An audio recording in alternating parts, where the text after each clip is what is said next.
Lows overnight around 15 degrees. Some slick spots on the roads into early Sunday morning, where it will be much colder. This is day weather meteorologist Julie Soper with your forecast for Carbon County.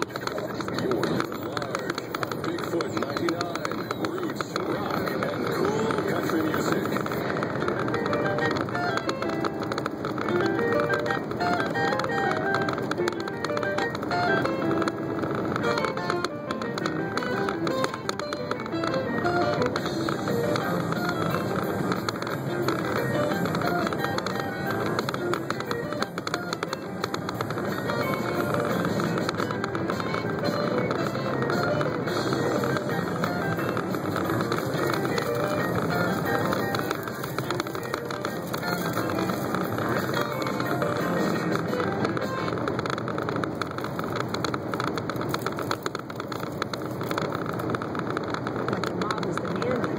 The elders said they felt it was no